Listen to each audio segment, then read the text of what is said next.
Well, yes, you can hear there's been some discussion going on backstage.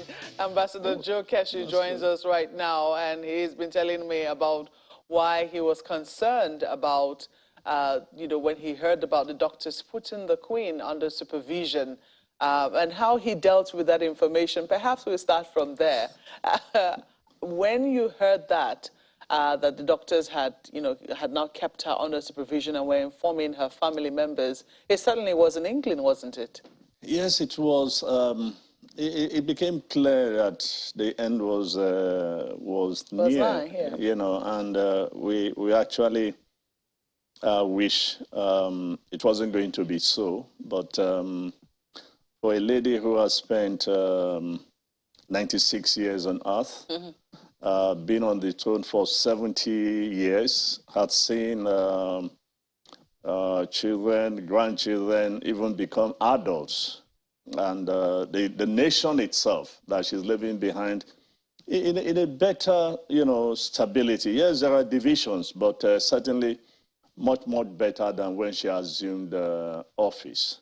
I think, it was time to probably let her go. Indeed. But do you think that the world still was ready for that?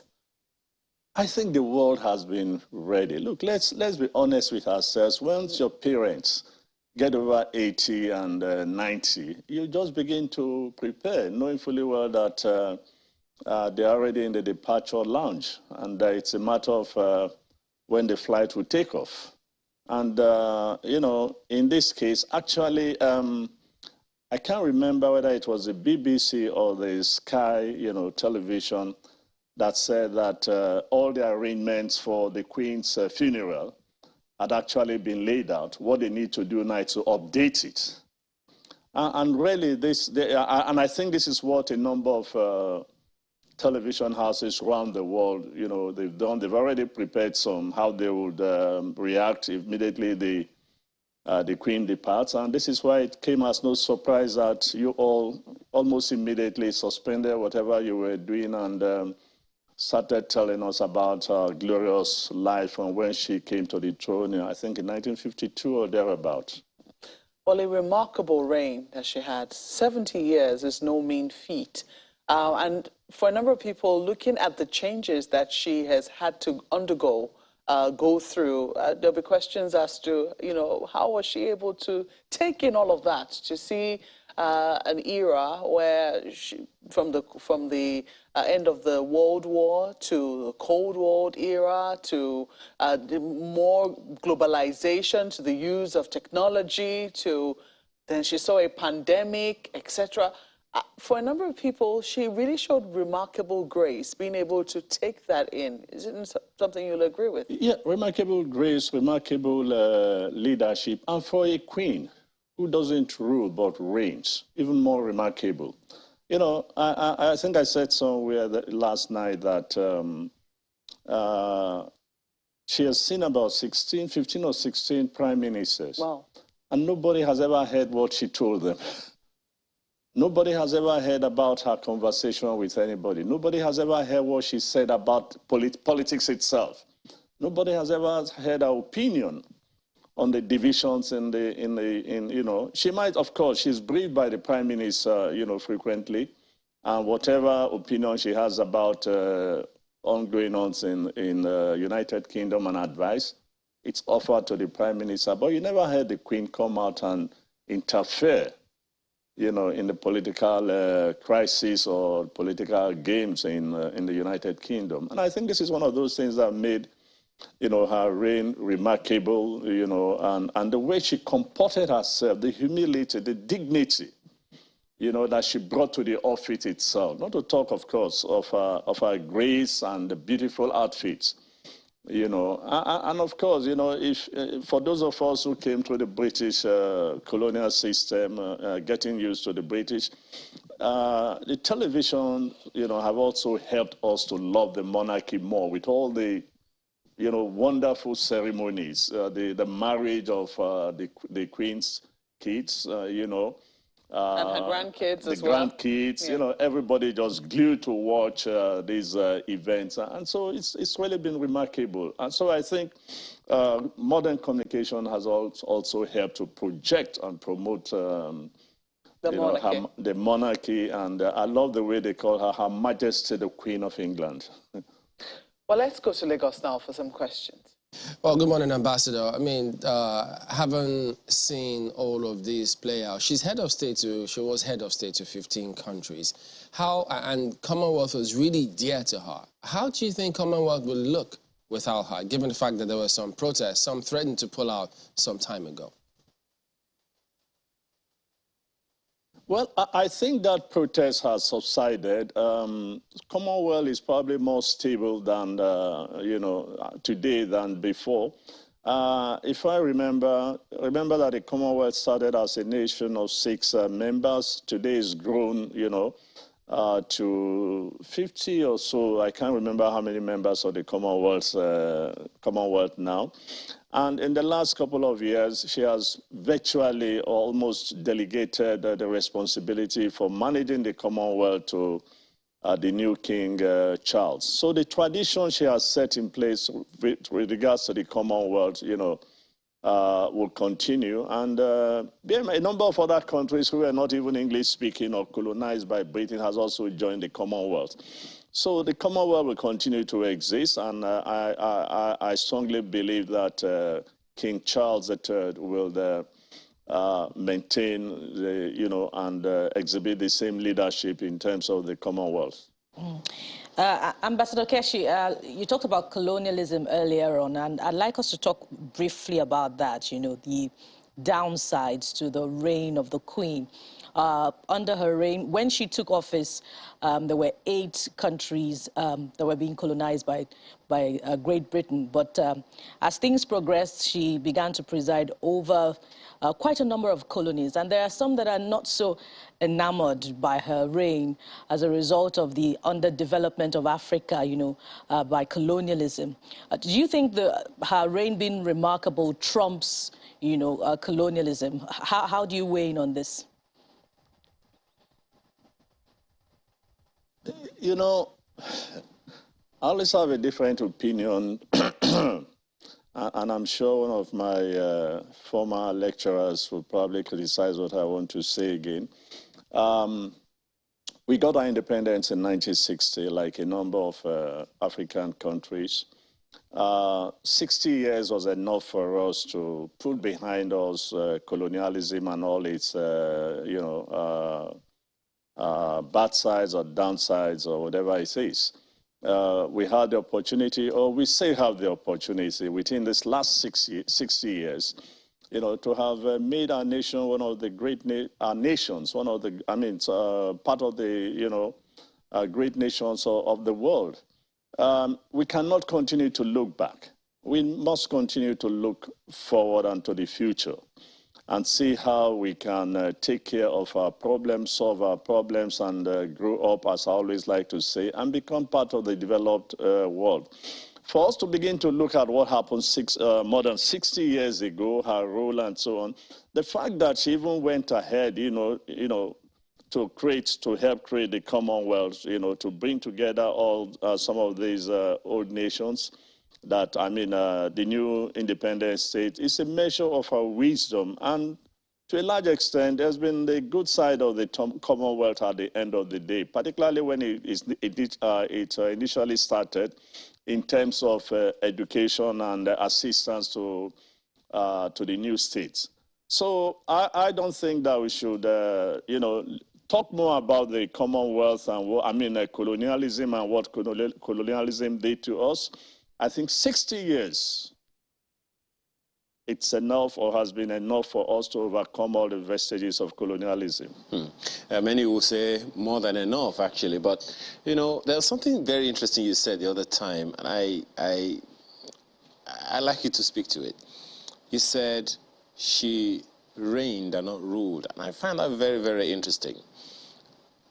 If you can explain, for those who may be wondering what's the difference, especially in the light of the fact that in the UK, we said it, in passing earlier, seem to operate, the system seems to operate, should we say, double layers of authority, where there is a democracy and then there is a monarchy. Is there something to learn from that interesting, power arrangement? Remember that as a nation itself, we started with the same parliamentary democracy, where we had a president and we had a prime minister. It's similar to what obtains today in the United Kingdom, where you have a monarchy and you have a government headed by a prime minister. It is a prime minister, her ministers, and the parliament that officially governs the United Kingdom, but the Queen reigns as the head of state. And this is, or rather, this was why I said earlier on that even though prime ministers have to go to her to obtain permission to form a government, they also have to go to her to dissolve the parliament. They consult her on almost every issue to seek her views and wisdom. But she certainly, during her lifetime, maintained the dichotomy between the two offices. And this is why it's difficult for anybody to come out and say to you that at certain time during her 70 years, the Queen intervened in this kind of crisis or was part and parcel of this. No, even if she had an opinion, it was something she expressed privately to the leadership to the Prime Minister and to some of the Prime Minister's colleagues. But she never got directly involved with the politics of the nation. But I can assure you that she was as knowledgeable, educated, informed about happenings in the United Kingdom and around the world like any other leader you can think of. So in that sense, she reigns as the Queen, as the constitutional head of the United Kingdom. But in terms of policy matters, development, implementation, decision-making on a day-to-day basis, that has been left to the Prime Minister, Parliament, and officials and the civil service. Ambassador, it sounds like you're saying that we need to have a Queen Elizabeth School of Government somewhere. But perhaps there is also then some, not just lessons, but you started earlier by talking about the fact that we've had more than 60 years of independence. Consequently, we should have our heads screwed right now. But here we are. So in terms of our governance style, leadership style, we've moved from the parliamentary system to the presidential system. Do you think in that change, going by what we had before and what we have now, do you think we lost anything, or you think something we need to pick from one and infuse in the other to make us a better governed nation? No, I think the problem is not really the system as much as the characters, the people, the quality of the people that have assumed leadership, in this country. Look, when power was transferred a few days in the United Kingdom, I sort of felt that maybe we should have actually stayed with the parliamentary system, in which, something similar could have happened occasionally in Nigeria, where if a particular prime minister or party is not doing very well, you don't have to wait till election time, 4 years or 8 years, to kick the guy out of office. And like what happened a few days ago, it was the country itself has not voted for a prime minister. But the party felt that the leadership they had in the person of Johnson has failed, not just the Conservative Party, but, the nation itself. And they felt they needed a new leadership, to take care of and then direct the country. And almost invariably and seamlessly, as they've done in the past, they went ahead and changed leadership, without significant crisis. But under the presidential, we have to wait for 4 years, good or bad, suffer the consequences of bad leadership, and then, But look, it is not the system per se that it's wrong. It is the character of the people, their understanding, their knowledge. Look, we borrowed the Constitution. We borrowed extensively from the Constitution of the United States, but we lack the discipline to run the kind of constitution that we are implementing. And this is why, there's a violation of the rule of law. Simply, look, the president of America cannot violate the rules and then go scot-free. Just like the British Prime Minister, why was Johnson removed? He didn't steal, like we do in this country. He didn't commit any serious crime, simply because he lied. He lied to the people. That was all his crime. Let me ask you about the future, because right now it's long live the king. That's the new mantra in the United Kingdom. Prince Charles has now become the new king. I think that there's going to be an official ceremony, perhaps tomorrow or thereabout, officially, making him officially making him king. But right now, his new title is the King of England. King Charles III. Indeed. So what changes do you see for the people of England as he takes over the throne? I think there will not be more dramatic or any immediate change. Look, one of those things that they do within in the British system vis-a-vis the monarchy is that right from when the heir apparent is born, they begin to train them, for that possibility that they could be the next monarch. And I think, let's be honest with ourselves, Charles himself is 70 years old, or no, 70 plus. He has learnt a lot, and in the last couple of weeks and months, he has actually started deputizing for the late mother.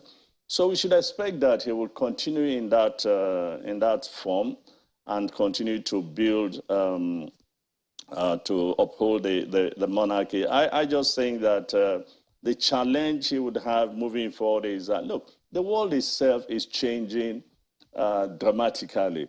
The younger ones, they love the monarchy, but, a young lady told the mother, said, I love the Queen, but, anytime I go to the shop and I buy something, the tax on two pence tax goes to the monarchy. And that makes it difficult for me to be able to purchase all the things I want to purchase. And so she wondered whether, if they can remove the monarchy so that 2 pence, goes. Now, this is the mind of a relatively young lady. And this is the danger. The world is changing dramatically. The younger ones have complete version of the future, and worldview. And so it will depend on how he comports himself, how he manages, the throne. If she does as well as her mom, his mom has done, yeah. I think that, he will reign well enough to hand over to his own son. What do you think will be the greatest legacy of the Queen?